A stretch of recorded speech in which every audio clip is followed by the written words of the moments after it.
Hey, welcome back. It's the flying elbow drop of film. Man, I love that naming convention. I'm glad we stuck with that. Yeah, we're It's definitely cool. not forcing it in. Yeah, No, this it's one kind of cool. works. It's cool and good. Um, I'm your host, co-host, but host, Host. Brian. With me as always, Jusef, my man. Hi. Two lovers of wrestling, two Ooh, lovers of we're not fighters. history. We're lovers. We're not fighters. We're lovers. Yeah, we're Um, more the managers. I was We thinking about. I was send people watching to fight. when we recorded this, we posted another episode went up today, and I was looking. I had the same shirt. I was like, man, I miss my old wrestling shirt collection back in the day, especially watching this Rise of the WCW thing. Oh man, I was thinking Oh about yeah, I had a Wolfpack shirt, I had a Goldberg shirt. I mean, I had some choice gems. I've So hey, I we I can never talk got into about that Goldberg. later. Yeah, we'll definitely mention Goldberg later because that's when my eyes officially glazed over. But yeah, Well, they're this is definitely another interesting relic. That's one thing I'm liking about these WWE produced documentaries from certain eras is like you can tell who was in and who was out at the time, and like yeah. who was getting a push and who was on the bottom rung. So that'll be an interesting thing to get into a little bit later. Yeah, it was definitely interesting, but it the trajectory from that we took because the first one, the first two felt very raw and personal, and almost like you're not supposed to be seeing this. Yeah, like The real documentaries about the yeah, biz. Like yeah, the third one felt polished, but it was a hit piece, so yeah. it still felt very raw. And wait, am I supposed to be hearing that Well, it felt like it he was sucked? made from hurt feelings. You know what I mean? It Yes, felt like it came from a place of angst. yeah, and then this one felt very very Well, narrative driven, that this used to be awesome and now it's ours. yeah, in the way it's still a little bit like they're still doing a little bit of grave dancing, right? Like they're still kind of like, Yeah, hey, look at this great relic that we now own and we took yeah. in and like we got for a pittance. I wanted to say, I think I remember being like, the first three I knew I wanted, and I brought this idea to you, and you kind of floated this one. If I don't, that's the way I remember it. It might not be that, but I I remember said thinking I I said had, something of WCW. yeah, and I I was said I like, want to do some. Yeah, yeah, and I was like, oh, I thought you might have floated this one, or maybe I did because I had memories of seeing it and thinking it was a pretty good documentary. yeah. But I think I might have been conflating it with the thing we should have watched, which was probably the Monday Night War, Ooh, that would have which is been cool. another Yeah. WWE produced documentary from 2003, so a little bit earlier than this one. What I would say about these two is you've got pre Benoit murder suicide and post, because he's Oh. heavily featured in this one. But Ah. uh, they're both like there's some elements of it. And we'll definitely talk a little bit about the Monday Night War, and I'll drop in some stuff that's from that one. But that's probably the one we should have watched because that's a little bit more of an interesting story. It's kind of like Mm. this one focuses in my mind. I was like, yeah, this one really chronicles the Monday night stuff and kind of that. But it was like this is really more retrospective of the whole bulk of the company. They don't really get Yeah. into the WWE side of the Monday Night War at all, No. so you miss out on that a little bit. Um, that being said, I still think, especially if you just like if you want just like a pretty straightforward history, it's a solid documentary. Like it's well Yeah. made. It's got good interviews. It's got some good footage. It's all right. Yeah. It's a good PowerPoint presentation of how Right. we got here. Yeah. Um, but I did wish to see, like, it felt like it's so much history to cover that there's a lot of key moments that I guess either were just barely mentioned, like the T Magnum PI or Yeah, something like well, I that. would That say definitely some of that stuff is in like one of the more recent, the Magnum TA episode. Like I yeah, knew about it from these docs, but they did a whole hour on him on Dark and Side of the Ring. yeah, Dark Side Obviously, of the Bash Ring, the Beach comes up too. Bash at the Beach, like all those key moments that really forced them to either pivot or was like a turning point of the business to, Yeah, oh, we're fucked. Like this is not what we were planning for. are just like, yeah, and that happened, and now we're on to this, Right, and it right. And kind I of think felt that's like, again, that's WWE just kind of like glossing over a little bit of it. They're like, here's you don't need to know the details. This just like happened. especially towards the end, like with the Kevin Nash stuff, and Yeah, like those are the real, like, obviously in the heavy spending that they were doing, but those were like the real nails in the coffin, especially during the Monday Night Wars, where yeah. they were doing this tomfoolery. But yeah, let's go through the doc before we get there. Yeah, well, we'll do like the doc does, and I will just take a quick and we'll do like a history kind of leading up to the part people know. So Yeah, I'll do like a little bit here about just getting us up to basically the birth of Nitro and the Monday Night Wars and stuff and that stuff. So you've got Jim Crockett Promotions, original Jim Crockett Senior, old timer. I really like. I just noted one quote. I love that they say that he ran the business out of his coat pocket. Like I love the idea of that like old timey businessman who just like never writes anything down and he yeah. just like always but he like knows everything that he needs to know about and he like everything's completely handled and like in check but he just yeah that made me But laugh as and soon he was as a great book back then. somebody else takes over, they're like, "This books do not tie out. Right, What no the one could ever fuck make it were you work doing?" except them. Yeah, yeah, I Yeah, love that idea. um so his son takes over in the early 70s and around this time Ted Turner is like making cable a thing so they get an early deal with cable yeah, and it gets big on and that's kind of where like not W eventually what becomes WCW but you're like Mid-Atlantic and Georgia Championship Wrestling and yeah. stuff gets big, NWA. right? And this is around the same time of this is like early 80s like when we're talking about the Von Erichs and Yeah, still the end of the territory era. yeah, um you actually have a thing which kind of I do like the doc for this sort of thing because you get the little tidbits like the kind of beginning of the Ted Turner Vince McMahon rivalry where Vince kind of convinces Ted to give them the wrestling spot and then they end up not doing as well and then like they get the other people buy the spot back but it ends up that Vince ended up making a little bit of money. I love how smug he is in the documentary all the time. I want to say that like I can never tell. There's so many layers to Vince McMahon that I can never tell what's genuine and in any way, yeah. shape, And you don't or form. wanna, and definitely you don't wanna dig in those layers. You don't. No. There's a lot of fetishes and semen Yeah. buried in there. But there is moments in the documentary that I felt like it was very rehearsed. Right. Well, there's In these that things they of wanted like to say those he points. seems like he's giving begrudging respect. He's like, "Oh, I had Yeah. to admit that that was a good move, and oh, they really had me scared at this point, or whatever." But in my mind, I'm like, "No, they didn't at all." I don't No, yeah. believe for a second that there was ever a time where you didn't like look down on them. You know what I Yeah, mean? it Even felt when you were getting weird. your ass kicked. Yes, it felt weird because like it's not, it's like one of the worst kept secrets that he hates Ted Turner, like that him and Ted Turner had this rivalry to the point that they were trying to fuck each other over constantly, either through gimmicks, ratings, pay-per-views, whatever the case may be, timings. But he decides to go and say, instead of like, oh, and Ted Turner fucked me, or oh, Ted Turner broke our contract and decided to go back, he's like, I don't know what political strings were pulled. What the fuck does that mean? Like, what political strings were Yeah. pulled? Like, Ted Turner fucked you over. You weren't doing well, and he decided to go back to the original product, and he left you without a TV deal. That's pretty much what happened. Yeah. That's pretty straightforward. Well, and it's like, and it's also, it's kind of hard to, oh, geez, they kind of, but he doesn't even that. He's actually like, yeah, I lost the deal, but I actually kind of like made a couple bucks off of it and stuff. So Yeah, it's like, I even, was able to fund WrestleMania, even the he's got to biggest thing like, in the world. it's that thing of like the shitty dude who's got to make sure that you know that even though he lost, he actually won, And Vince McMahon is He very wanted much to break up that. with you.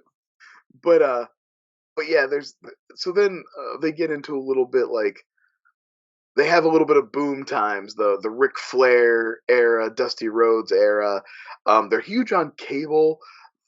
I don't, again, like I only as that a child that age, and you were probably too young for it, but I was not. They were not on my radar. Like the first time I even realized there were wrestlers outside WWE was in like the first time Ric Flair came to the WWE, which was probably like the super late '80s or like maybe 1990 or something like that. So like way well past his quote unquote prime, you know.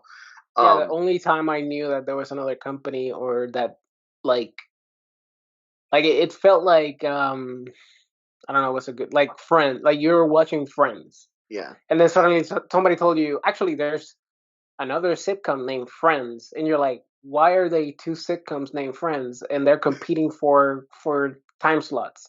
It felt yeah, that way. Like, why are they two as a kid? Why are they two wrestling companies? But that's during the Monday Night Raw yeah, wars because they would acknowledge each other. They were acknowledging, and then I kind of fell in love with with the Rey Mysterios, and then I would switch back and forth because I wanted to see certain matches from this side and certain matches from that side, yeah. but But that only back lasted then, for like back a in the few, like, maybe a year, maybe yeah, a but year like or two. and now looking back, it's like I don't deny they were obviously hugely popular, and I was just a Yeah, child and out of the loop. But at the time, they didn't do that acknowledgement. It's not like WWE was ever like noting that Ric Flair and Dusty Rhodes existed. You know, they were yeah, just once they came to WWE, they could exist. Like I remember Dusty Rhodes in the black and the polka dots, the WWE's version of Dusty Rhodes, but not like yeah. the plumber, not the plumber's son, not the one that I love now. You know. No, yeah, Uh, they really they did him dirty in oh yeah, WWE and on purpose. Like that was and like on purpose, uh, but like they so did with their sons. Even even yeah. though Goldust turned the shit into gold, literally, and And I now mean, so did Cody, Cody eventually, like yeah, even more so.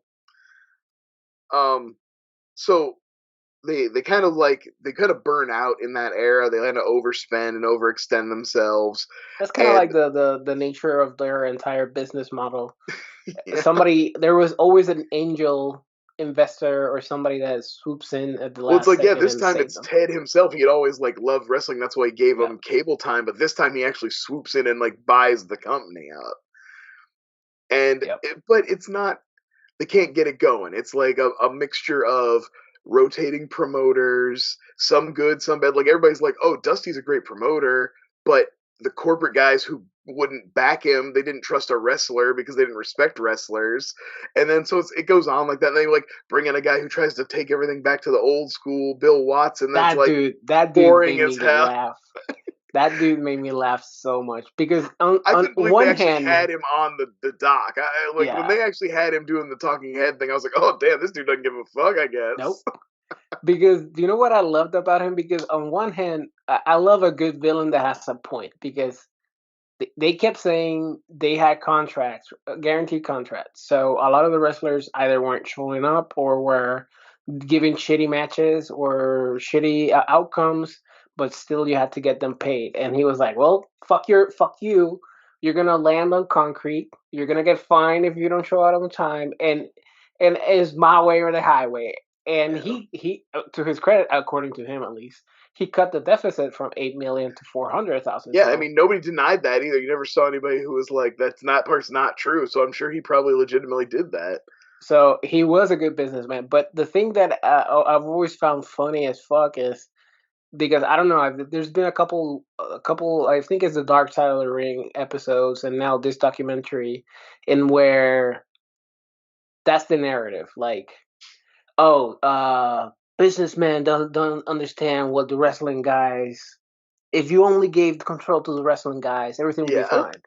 But all the territories went bankrupt. All the wrestling led Even this things. documentary ends with everybody being like, and then the wrestlers, you can't let the inmates run the asylum. You can't let the Yeah, so it's wrestlers like, take over. Like, where's the proof that the wrestling? Because Vince McMahon, sure, but he has a shit ton of lackeys around him that aren't wrestlers, are writers, are producers, are marketing, are all that shit is putting him under a yeah. funnel. Like they mentioned with Vince Russo. Vince Russo sure had good ideas. I doubt it, but he I had a mean, he was probably funnel. a fire hose of ideas, and then they Yeah, plucked some ones that were yeah. good. People with actually good wrestling minds were like, "This'll work. This'll work." we can do something with this. Here's us okay. Vince Russo said a funny thing. We can add that to Yeah. a promo, but it's not like the idea that it's funny. In the Monday Night Wars, one of the Chris Benoit interview is on there, and he's talking about how like they were super excited to have Vince Russo come over to WCW when he did. It was like, oh, the guy who, Insane. Yeah. revolutionized wrestling. I mean, he came in and then quickly realized that, oh, no, he wasn't that. Like, Yeah. No, did you see the episode about the boxing matches? oh, hell yeah. Absolute Brawl Oh, for All. I love it. that's a brutal episode. That's I that's mean, that pure is a great story, too. Like, it's, pure showcase of how truly bad fucking Jim Russo is. yeah, he sucks. Let's see. So, eventually we get to the era where a guy named Bill Shaw hires Eric Bischoff, and I really get the impression everything I watch that Eric Bischoff. I picture Eric Bischoff as the dude in RoboCop who's like the third guy down, and he's like kind of weaselly, and he's just like lurking around behind the scenes waiting for his opportunity, and then he got it, and he like got in the right ears, and don't get me Yep. wrong, genuinely likes wrestling, and I would love to. We can talk a little bit here about Eric Bischoff's legacy and stuff, but like definitely like weaseled his way into the job with like there's definitely like some conniving going on. You can just tell. No, yeah, and once he's in there, maybe he had great ideas, maybe he didn't.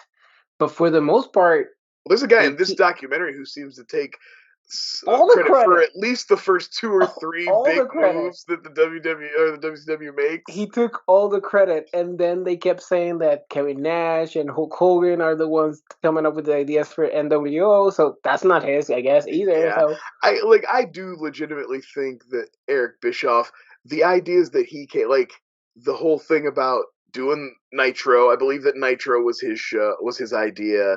I believe that, like, I agree that some of the first things, the big things that they did, like bringing in Hogan and stuff, I don't think was him. But I think the angle with the way, like the much more interesting way they brought in the outsiders, like I thought about this documentary was good about showing that like they did the big kind of like old school wrestling thing for Hulk Hogan. yeah, It was all about the pageantry and the big like here, but like the way they introduced the outsiders and the slow build of that really was revolutionary. I mean, no one yeah, had done to the anything like point that that. WWE wanted to sue them because Yeah, they were blurring the line so much I that like that you can see Scott Hall using a little bit of his Razor Ramon accent in the first couple appearances. He's still like talking a yeah. little bit with his like he's got the little fake accent on. That's very funny. Um, But the a few aspects, I don't know, we're jumping all over the place, but the few things that I didn't know about this business was, especially like I was like, what the fuck? Was that they had shows in Disney. Like that blew my mind. That yeah, that was in one the of the first. ring. The guy who before Nitro starts, they like decide a way to save money is instead of like going around and doing these little territory shows, they'll like set up at Universal Studios. They'll have a Yeah. studio like a basically like you would have the stunt show or whatever, like the Waterworld Yep. stunt show or something. They instead they have It's a genius wrestling. idea, Yeah, honestly. absolutely, and it's like good production value, and they could film it, and they could put them on on TV or on cable or whatever. So yeah, that's that. And like they said, they had a fresh audience always because you're there, you're a tourist, you don't know what to do. Oh yeah, yeah, sure, let's go see those fucking Get guys in in the air tights. conditioning, even walk around a park all day, get Fuck in some yeah, air conditioning and shit. Watch some sweaty yeah, men slap each other around a bit. fuck yeah, Um, Well, they talk about too in that time, like even this is like we're told talking about kind of before Nitro, they their in ring product being very good, but they yeah. just didn't really like have the like Storylines, personalities and characters and like the big draws like in that way. yeah. Uh, Especially back then, because they were too. I guess in the Magnum TI one, mhm. TI or TI, I always TA, yeah, it's Magnum TA. TA, Magnum TA episode. They were like very clear in that they like the long build, the long con. Mhm. So trying to build up, like now, obviously there's long cons now, but in the betweens, there's a lot of small rivalries to keep things Sure. moving. Yeah. A lot of tiny storylines that okay, it ended in this pay per view, and now by the next pay per view, that wrestler has a whole new storyline and a whole new rivalry, and nobody gives a fuck. But for the main dude, there's a big storyline running through. Yeah. For them back then, like their rivalries were like years long, Oh yeah. and suddenly TA fucks up his body, and they have to switch to this Russian. What the fuck? Hmm. So they're clearly too invested in like very small stories, and the rest are just like normal matches that are just happening. So when that's happening versus WWF at the time that had so many storylines, that's when you start to fall behind. Yeah. So they, literally, apparently, Ted Turner asks Eric Bischoff, "How can we compete with WWE?" And he's like, "Literally, put me up against them head to head. I want to compete with them." And he talks about all the different ways he wanted to make. He just basically played the opposite game. Anything he could change from the way that Raw did things. If they are pre-taped, we'll do live. Their wrestlers will use real names. They do fake names. Whatever, whatever, whatever. Um, Speaking of the Eric Bischoff legacy, I love uh I love the kind of like cutthroat idea of giving away the Dude, that was so fucking funny. That like was giving so away fucking the funny. results for Raw because they're pre-taped and you're live and you go on like 5 minutes before them and just like give away all the match results and also shit talk them too at the same time. You give away and you talk about how boring and how Oh they yeah, sound like they suck. mankind is reason, meh. And it was like, what the? That was so. I didn't. There's a lot of things here that I didn't know about. Well, and the what's great is that there's a flip side to that, and they talk about it in the Monday Night War, but I don't think they ever get to it here, which is we're in the like the year 1999, so we're like getting into the tail end of the Monday Night Wars, right? And it's flipped back around. WWE has been dominant now for a while, but it's like also the Goldberg years, so it's still competitive at this point. It's not like totally, but they tried to do it again. It was when Mankind actually won the title from it was a big it was during the time when it was like The Rock was teamed up with Vince McMahon as the Yeah, corporate champ and all that, and you had the he was a corporation. champ for 1 week or something like that. Yeah. Right, but they actually tried to do the same thing, and Mankind's on the Monday Night War. McFoley's on the Monday Night War doc talking about how crushed he was because like he had worked for WCW and he heard it's like Tony Schiavone being like, "Oh, them who wrestled here as Cactus Jack is gonna win the title," and blow. Oh, gee, that'll really put some butts in the seats. And he's like, it just like took all the wind out of my sails and like totally crushed this amazing moment that I had had. He's like, but then he found out that seen the ratings and literally they could like pinpoint that right around the time Tony Schiavone said that, like 300,000 households flipped over to WWE to watch him win the title. Fuck He was yeah, like, so like the idea that that was one of their early tactics, and it really probably did really well. But then in the way, kind of like in the backfired. nadir of their reign, it kind of ended up biting them in the ass. I thought was very very funny. Especially back then when that was pretty much peak mankind. That was Oh yeah, that's Mr. Sacco. That's Rock and Sock Connection, like right before the Rock and Sock Connection, I think. yeah. But so basically, after we're talking about how Nitro is born, we're talking about the dirty tricks. One thing I love, and one thing honestly that was a huge part of what got me back into the Monday Night Wars and got me back into wrestling. I'd been a wrestling kid in the '80s, Mm. and then I didn't get back into it until I was in high school. But the reason was that WCW brought back all the guys I remembered from when I was in the '80s. Like when I Yes. found out that Hogan was back and Savage was back and all these guys that I remembered, I was interested in that, and Yeah. that's kind of what drew me back in. But Especially and obviously like they say it in this documentary, but it truly was like um lightning in a rod or catching lightning in a bottle, yeah. making him the bad guy.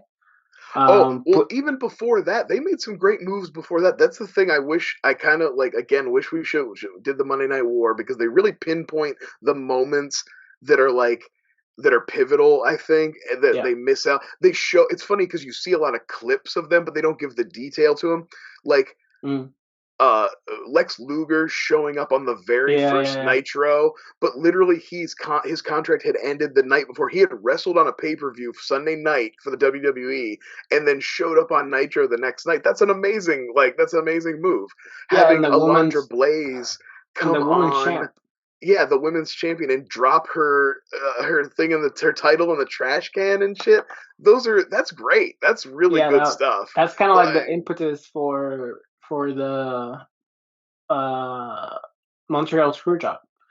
yeah, absolutely.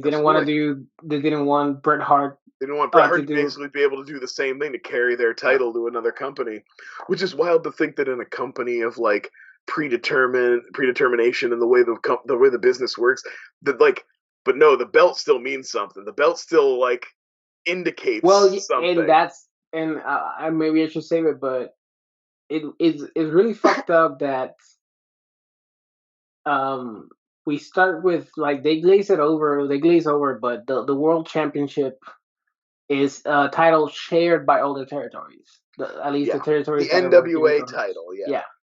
Yeah. And obviously in the Iron Claw they highlight how fucking important this title is. And you see the trajectory from uh Billy Ray Billy Race, A uh, Harley race. Holly Race to fucking David Arquette. And you're Oh going, what the fuck happened here? yeah, it's true. It's well, yeah, they really get the Bash at the Beach episode really gets into that too about like the kind of like disrespectful way the title.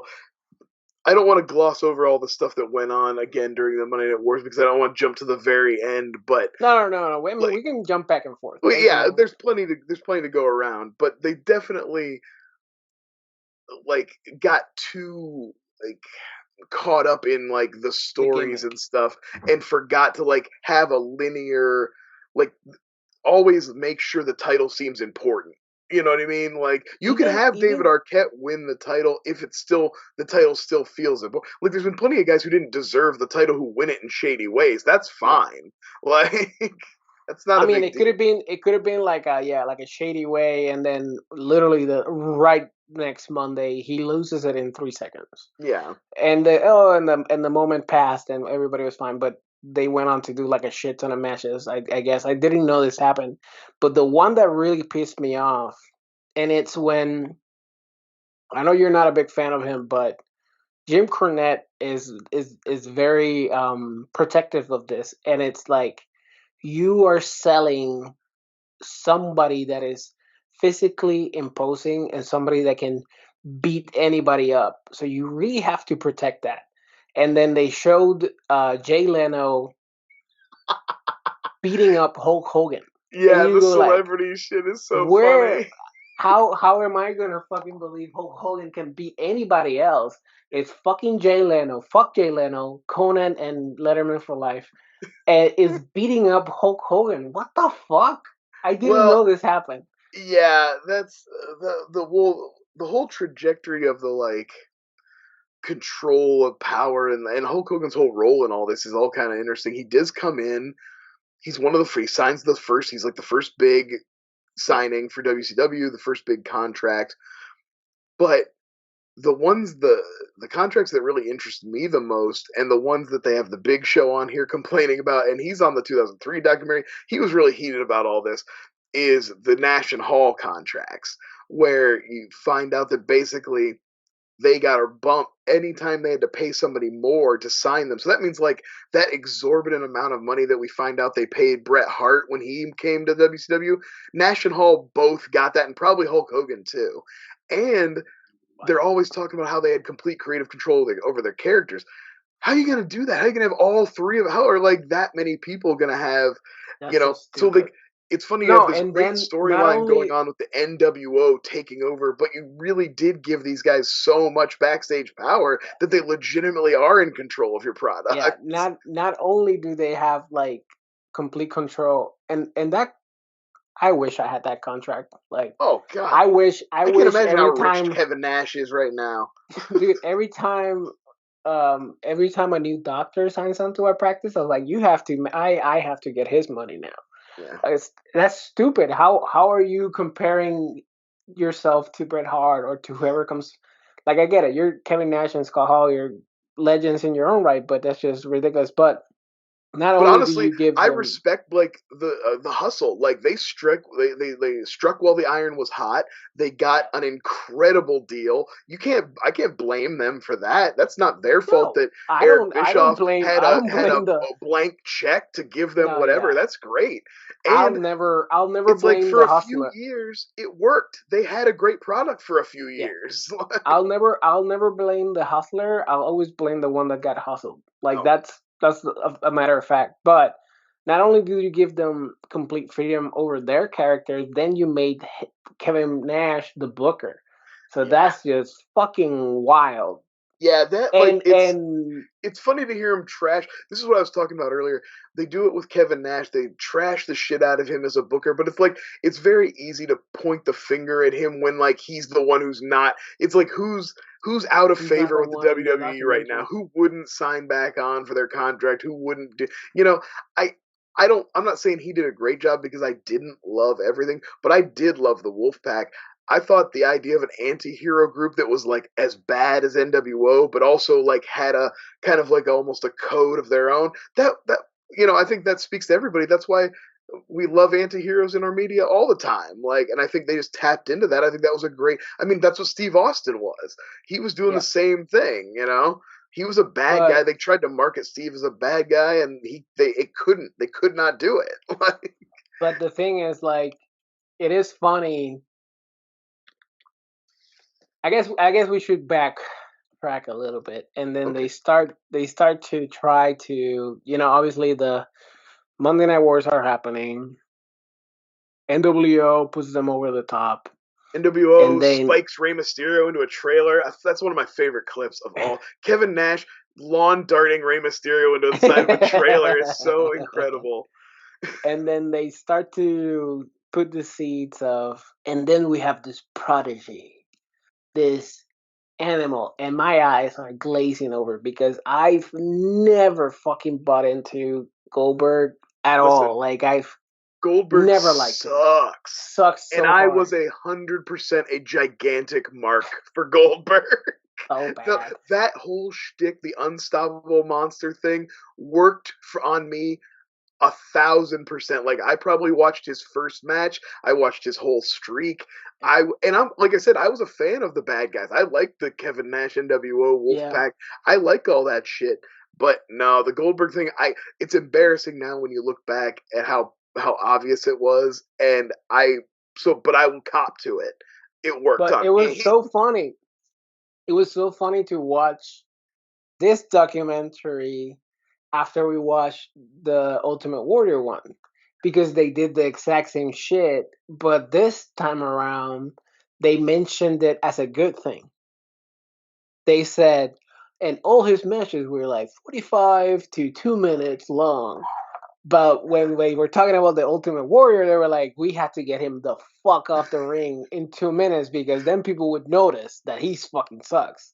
And that's what they were doing with Goldberg. He was so green, he was so shitty that they had to spear, drop, pin, hands Well, there's a up, go famous like story this. that Steven Regal basically shoots on him, and like there's a Steven Regal match where he basically like shoots on him, kind of, and like doesn't like basically gives him a real makes him like forces Goldberg to have a real match with him for a while, I've and never it's seen that. great. It's great. It's awesome. Like it just I really don't know. exposes I don't Goldberg know for if what he there's is. something. I don't know if there's something shitty about Steven Regal, but I've always liked him as a personality and as a wrestler. I'll tell you who there is something shitty about, who they say nice things about in this is Hugh Morris, Bill DeMott, who is Goldberg's first opponent. They talk about how like he was the first guy. He's like, I knew he'd put him over good and blah blah blah.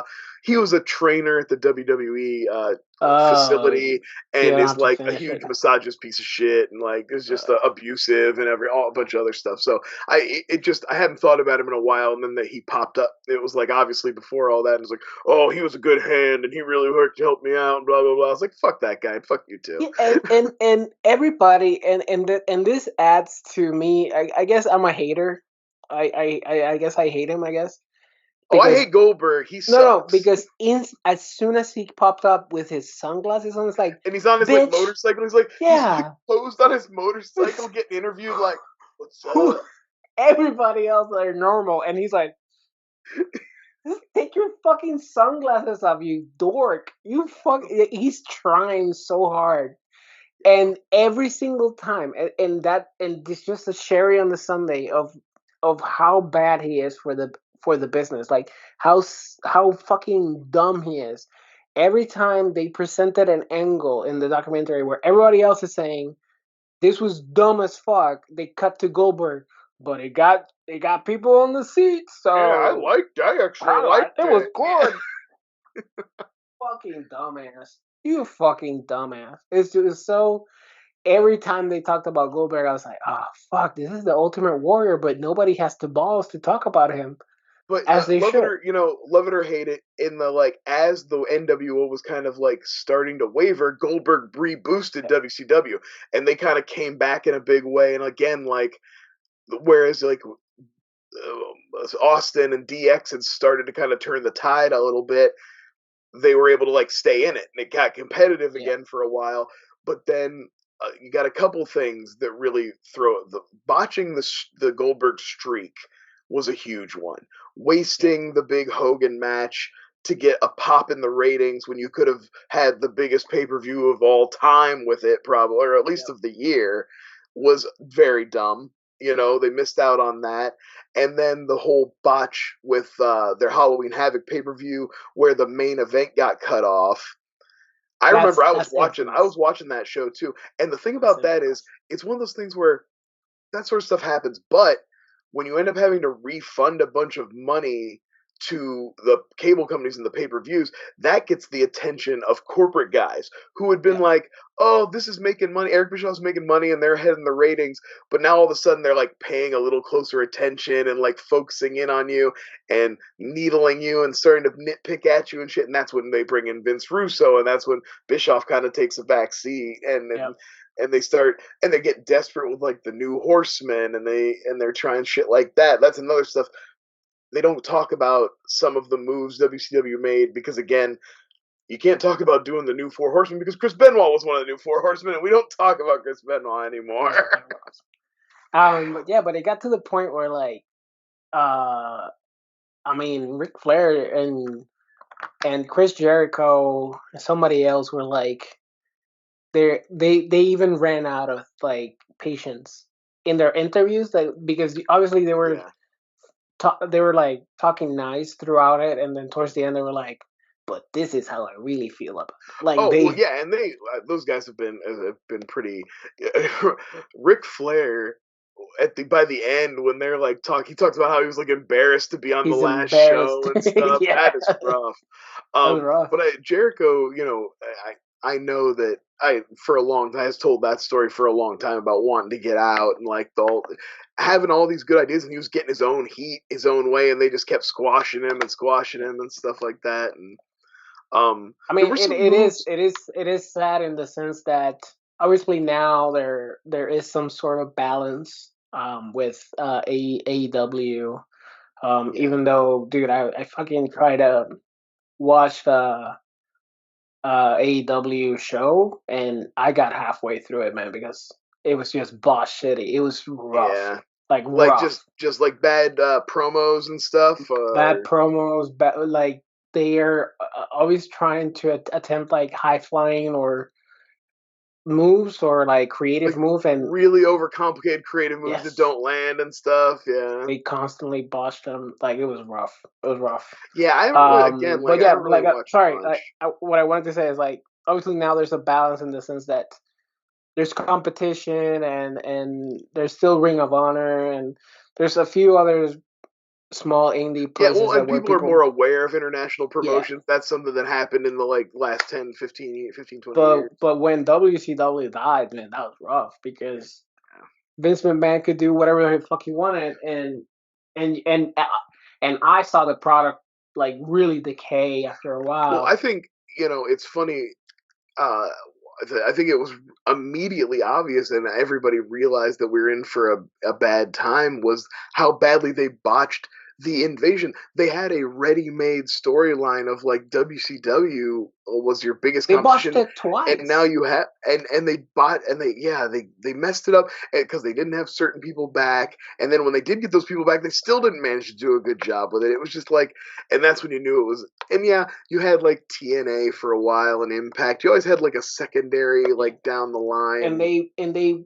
they acquire ECW, and then they botched that angle as well. Mm, Like they didn't knew how to do the merger shit. But yeah, TNA was.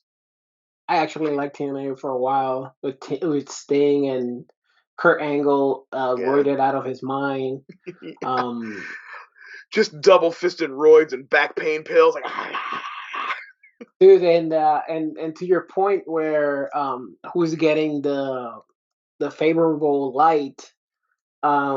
Jeff Jarrett yeah. got a little bit of I was like, again, he a guy who was like, when this documentary came out, he would have been running TNA, the yeah, competition. So, like, they take a special moment to trash the shit out of just Jeff Jarrett. just fuck you, I Jeff do Jarrett. remember though, in fairness to them, as far as like a person who was watching at the time, I too remember being like, "You're not, you're never gonna convince me Jeff Jarrett's a main event guy. Like you can No, have yeah. him come out here and hit people with and fight and get hold the title up and woo. Nope, he's not a main eventer, man. Not gonna cut it. No, I think I would have bought him a cruiserweight champ or something like that. Yeah, Not the main event. yeah. Because he was a fun like guy on the mic. Like, Oh but yeah, sure, sure. I never bought his gimmick of the guitar. It is what it is. I always preferred Booker T over him, Oh and it was yeah, kind of funny that, like, obviously towards the end, like King Booker finally made him a main eventer, yeah. Well, that's but not even until he got to WWE. I mean, he was in the yeah, title that's what I'm saying. Like, picture it took near so the long end. for him to actually get there. The Bash at the Beach thing they talk about, and that's one thing I Yeah. will say for Vince Russo, and I think they even like mention there's a wrestler or somebody in the doc who mentions that like he did always push for younger talent to get a and like that's the one positive thing I'll always say about Yeah. Vince Russo is that he seemed like he really wanted to get new faces in there and give new guys an opportunity and like whether that was just that he was sick of the old guys and like hated them or that he really Mm, cared about getting new guys a job. I But think it's because the new guys were hungrier, and they would say yes to his ideas when yeah, the and old that's guys part would of it, say no. sure. That's probably part of it. But still, giving new guys opportunities, especially if it meant Booker T was going to be the champion, I'm all Yeah, for it. yeah, absolutely. Um, there were a couple things. Goddamn, always got. I think we shouted him out in this last one, but God, I cannot get enough Mean Gene. Every time Mean Gene is on these, It was he's such so a fucking hater. honest. He is a real one. He will just like go for the throat. He In didn't the care. Monday Night War documentary, he's talking about the first place they used to hold Monday Night Raw was like this little like theater in New York. He calls it a toilet, and then he's talking about how the WWE, like in the early days when they were first starting to steal the Macho Man and Hulkster, uh, WWE did these little vignettes about billionaire Ted, and they would have a fake Ted Turner, and they'd have these old guys dressed up as, the Huckster and the Nacho Mm. Man, and then they had Scheme Gene, and they cut back to Mean Gene, and he's like, "Oh, they even had the audacity to do Scheme Gene. I guess maybe my hotline was a step too far for them." I love that Gene had a good sense of humor about. It. He's like, "Hey, I was just trying to make a buck. I was just out here trying to get mine." Yeah. No, I've always loved I always loved his voice and his like must like his he's Oh a very yeah, recognizable face, but I feel like he's one of he's those been guys that you can't believe that voice comes out of that body. You yes, know? but I feel like he had to be that persona of like the guy that interviews and everyone gets ruffled, or he's like, oh wow, that guy is so tough, I can't believe it. That when he finally get to like be himself and talk, he's like, I'm gonna be very fucking blunt and honest. Oh, you can I've been holding 100% back. also find on YouTube. If anybody watching this is already on YouTube, you can 100% find a like compilation of like Mean Gene breaks or like breaking character, or getting pissed during interviews, or like yelling about shit. He's so funny. Like, there's a time when like a sign falls or something behind him, and he's just like talking about what a shitty production it is, and like ragging on. Yes. He's just I'm so gonna look cool. that up when I'm gonna hang Um, up and I'll look that up. I also wanted to shout out the Kiss wrestler. They talk about the Kiss wrestler. There was something about the late '90s where like they were trying to get a Kiss thing going, and like they did a reunion tour. Detroit Rock City came out. They had the Kiss wrestler, and I don't know. Again, I was just a mark. Like, it just hit me perfectly. I was in love. I loved all that shit, and like Yep. I knew that the Kiss wrestler was a bad idea and that it wouldn't last. But Kiss doing a concert on Nitro was fucking cool. I liked that shit, and it made it. Well, They said it was yeah. the lowest rated segment, but I was like, I guarantee you, Well. I was watching it. Yeah, but they said Kiss lip syncing for 4 minutes was the lowest, right? To So be they couldn't fair, even I play saw Kiss live. live like the next year, and they were awesome. So, Yeah.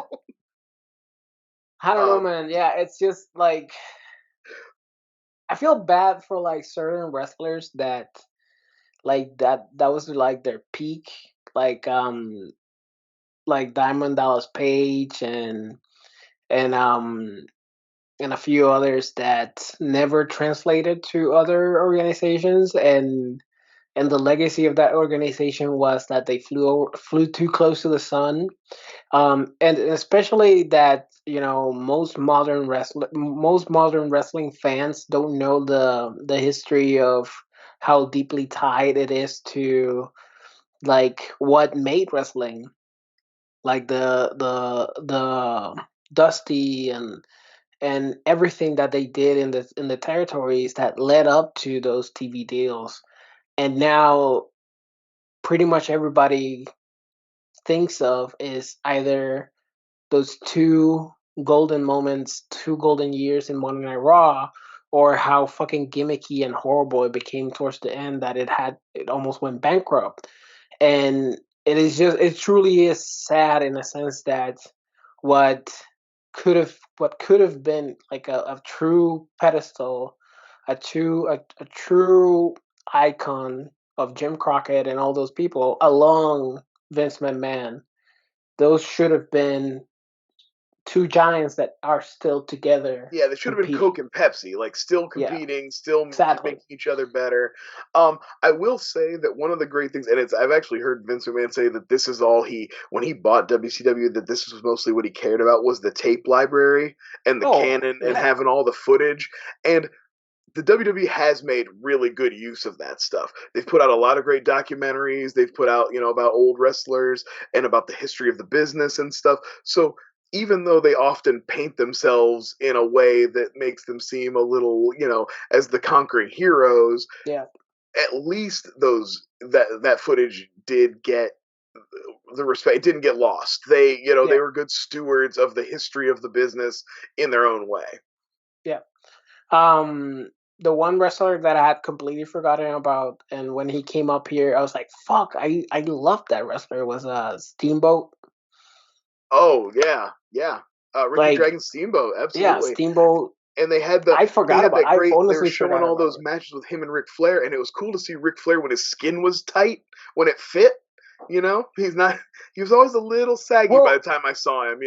yeah, but even when they were showing that, actually, I noticed that even when they were showing him as the NWA champion in the early '80s, he had the side boob, and I was like, Yeah, "Oh, he's he was always." big. Like, he had big shoulders, big arms, Yeah, and he was wide in his chest, but he never had the definition in his upper body. yeah, he's always had the little side boob. I guess like that wasn't an old man side boob. That was just No, it predetermined. just got a little saggier when the skin got a little looser, but Yeah, he always had it. Yeah, yeah, yeah. absolutely. No, yeah, no. I But mean, yeah, it was great Ric to see him Flair. pop up.